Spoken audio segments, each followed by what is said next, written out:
I was left for dead. That's how my journey in entrepreneurship started. I left the corporate world and my finance and MBA degrees behind me to share my story. Welcome to That Entrepreneur Show, where resilience meets hustle. Let's build and learn from our guest now. And that is unprecedented. Nobody's ever done it before, but we have done it. We've proven the concept. And like I said, we're building our second location, and we've got sites. If you look at FrameTec.com, you'll see sites across America that are targeted for expansion.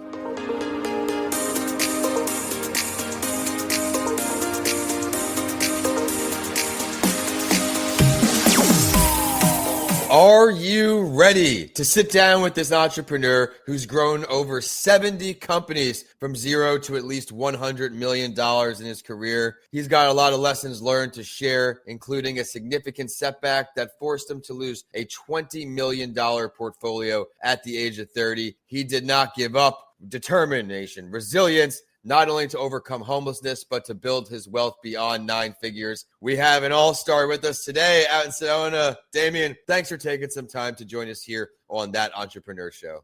Glad to be here. Thanks for having me. Oh, I'm excited to sit down with you. Today is one of my podcasting days. I'm live streaming, we're podcasting, and of course, we're learning a whole lot. Not only he's got these businesses, he's got 12 books. We'll learn a little bit about that. Of course, I'm going to extend the Writing with Authors invitation to him to come on and talk about his books. But for today, this is That Entrepreneur Show. Thank you for tuning in each week and helping make this show a top 2.5% global show. Your support listening helps attract amazing guests like we have today with Damion, and he is going to talk about the necessary mistakes and failures that so many people get caught up with, but they're truly stepping stones to success, and I love how he puts that. But first, got to show love to our show partners, johnford.com. Check out his Empathy app in the App Store, his Empathy card set, along with Coming Alive podcastproduction.com to start podcasting today. But Damion, here's the way it's going down today. I like to do it in phases.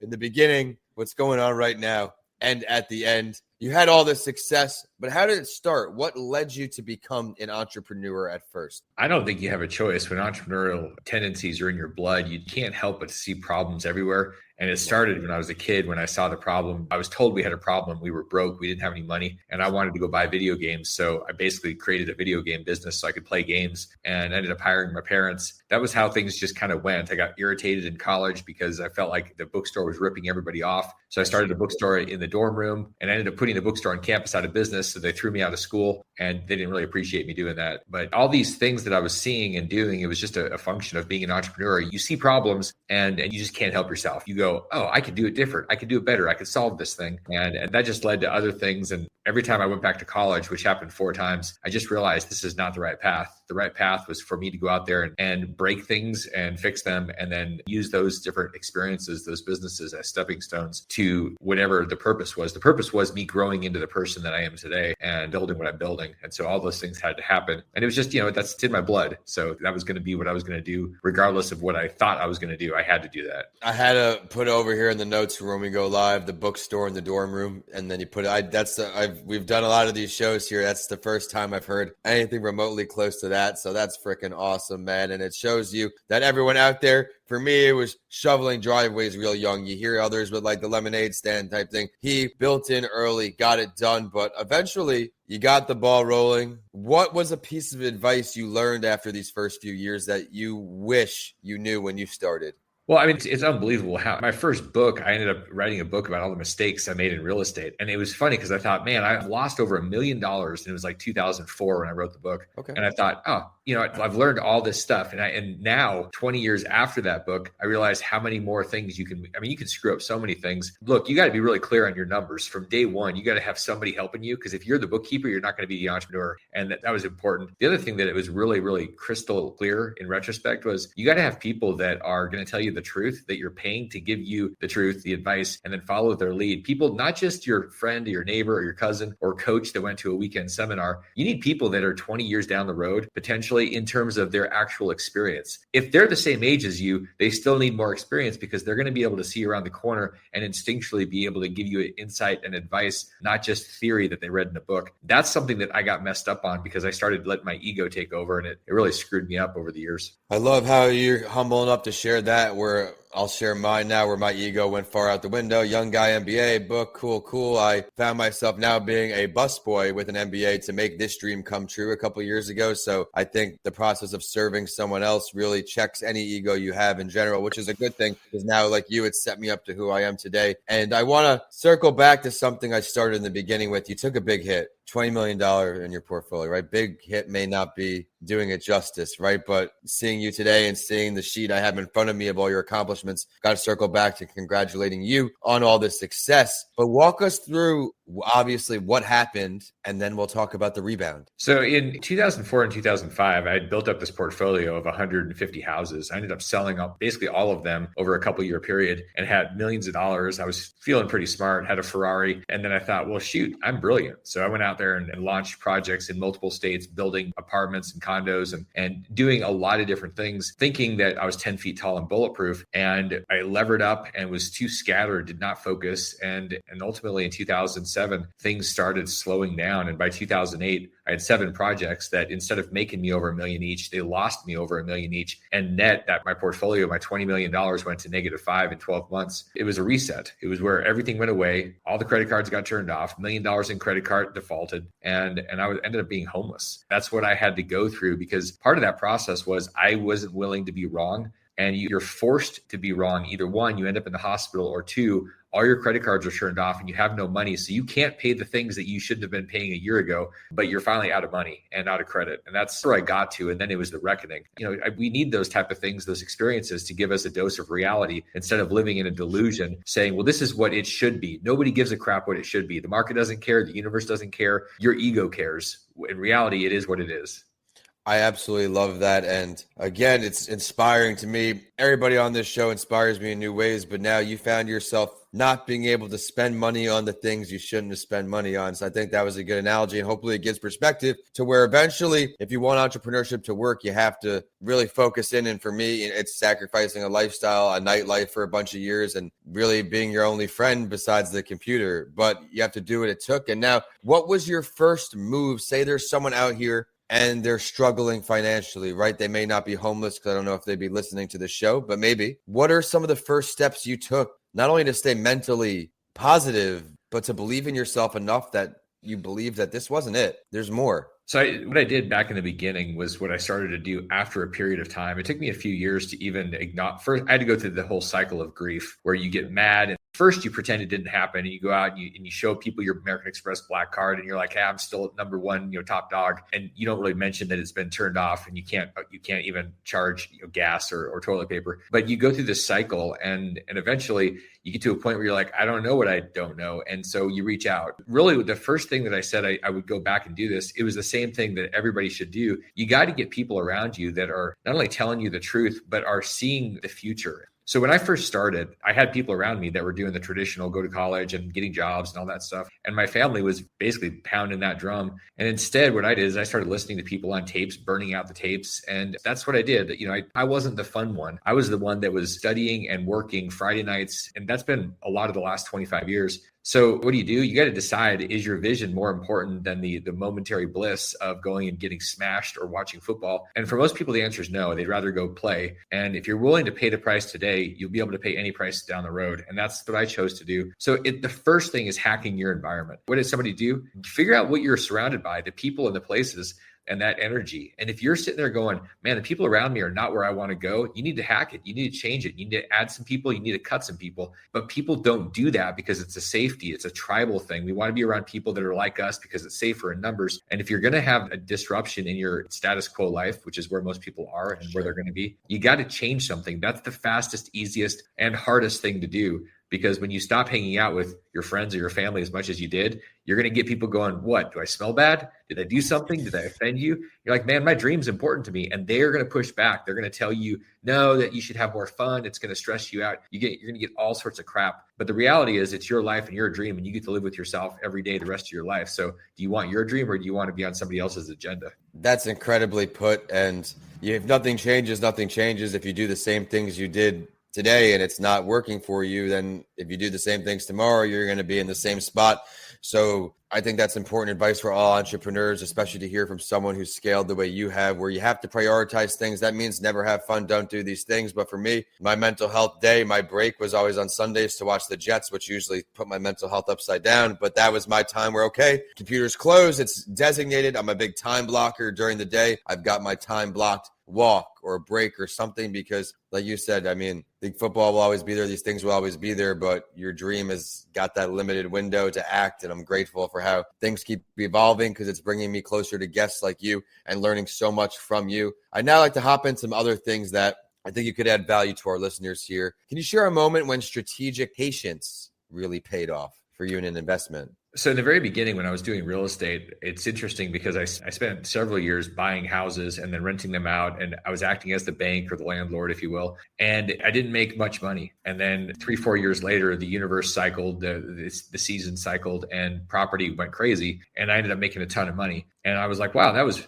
really easy. It wasn't easy. It was painful for years and it was a lot of work. And then all of a sudden, like this natural thing, all the orchards bloomed. And the exact opposite happened whenever I tried to flip a house. I think I flipped 4 or 5 houses and lost money, had several go to foreclosure. And like, so forcing the issue with almost anything. And that's been the same thing with the EQRP company I've been running for 10 years. It took years and it ran out of money and I had to go solo in the middle of the startup, like all these things. But if you're patient and resilient, so it's a dance, because sometimes you have to pull the plug and sometimes you have to stick with something when everybody else is telling you to pull the plug. So how do you decide? That's part of launching multiple businesses. You learn over time and then you trust your instincts, and then you're going to be wrong a lot. So 70 plus businesses, I've pulled the plug on some and I've kept going with some, and I was wrong in both of those cases sometimes. So I just realized that oftentimes you were literally at the 1-inch line right by the end zone, and you don't even realize it. You're like, man, I've just been bouncing around getting my ass handed to me for the last however many years. Yeah. And it seems like it's time to quit. And sometimes all you got to do is stand up and walk, and there's nothing in your way, but you have to make that movement. And a lot of people they get tired and they go, it's not fun. And you know what? One of the biggest mistakes people make, they go, man, I'm going to go after my passion. Well, what you were doing was your passion. There wasn't your purpose in it. And so it stopped being fun. And you said, I'm going to go find a shiny nut to go chase because I'm a drunk squirrel. And you pivoted to the passion. And that's the problem. Passion isn't always going to be fun. And ultimately, when it's not fun, you're going to pivot and you're going to have an affair on your thing and you're going to blow it up. And then over time, the more days that go by, they compound. And before you know it, months, years, and then your dream is in the rear view. But all those things that he's done to have patience, stay focused, it's led him to where he is today, crushing it with FrameTec. They reduced material waste by 99%. Big sustainability in player, I guess you could say. Let's show some love to this company a little bit. So what's interesting is when you go through things, you think you have a plan, you think you have a certain thing you're going to do, and then years go by and you wake up one day and go, wow, I didn't see this coming. If I went back 10 years, this was not on the vision board. And FrameTec was one of those things that showed up. It was the right time with the right people. 3 years ago, some guys said, hey, we want to fix the housing crisis. There's 10 million missing homes and apartments in America,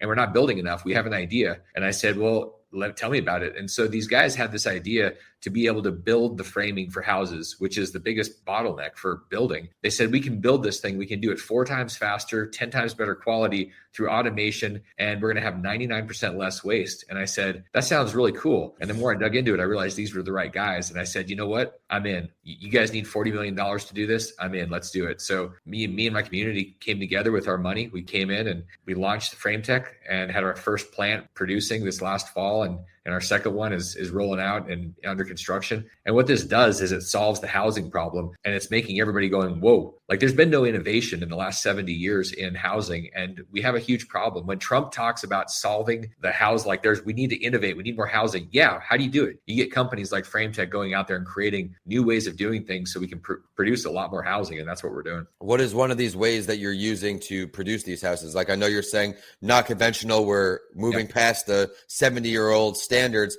Give us a little preview of what's cooking here, Damion. Yeah, so the way that framing is typically what happens, you see some guys out on a slab and they're standing up 2x4s and 2x6s, putting nails into them. That's all site built. What we do is we build all the walls, the trusses, the floors in a plant, and then our team takes that stuff out to the site and puts all the stuff together. So we're turnkey. You give us your plans for a house or an apartment, and 2 weeks later, you have a sited, done, framed structure. So this is all custom. This is track home homes, it's apartments, it's hotels. And what that does is our automation inside it, it's the components that are being built in a manufacturing plant. So we build all this stuff. And when you build something in a manufacturing plant using robots and super tight tolerances, the quality is like 10 to 100 times better than site built. Nothing is wobbly. You have straight lines.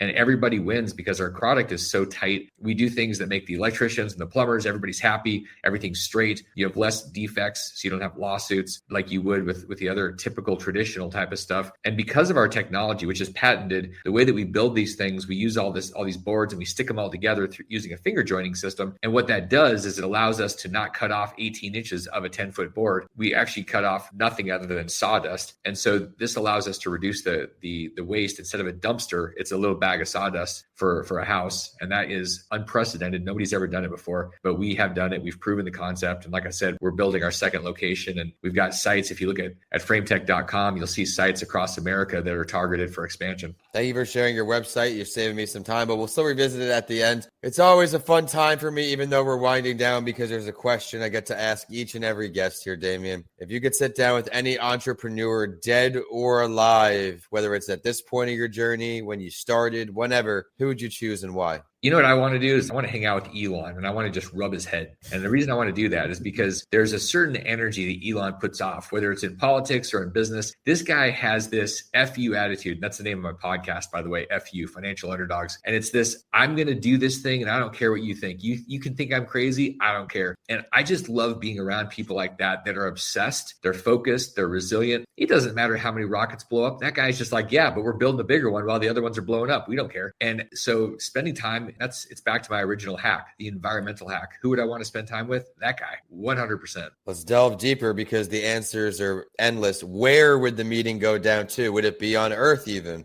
Man, that's a really interesting spin on it because, why would you not want to go to Mars and have the meeting? Why would you not want to hang out and go there? When Elon talks about stabbing a flag, a US flag on Mars, he goes left and he goes right. I'm like, great. So let's go up there and each of us take a flag and we'll stab it and have a conversation on Mars. When you start thinking, it seems crazy and radical, but that's what entrepreneurs do. You literally have to be willing to say things and dream things and then go do them that are crazy today and normal tomorrow. As I go through the show, I put little notes for when we go back to edit. I like to do a teaser before the show because the way you described entrepreneurship there, I mean, they say you're going to fail, but you don't know what failing is until you actually start. I had my first entrepreneurial thing in 2015. I spoke for my MBA, kicked all this off. And every year I learn how much I don't know and how much more I still need to know, not just in my field, but in life. So thank you for sharing that. And Damion, thank you so much for taking the time from across the country to sit down with me and my community of entrepreneurs. Now, one more time, not just your website,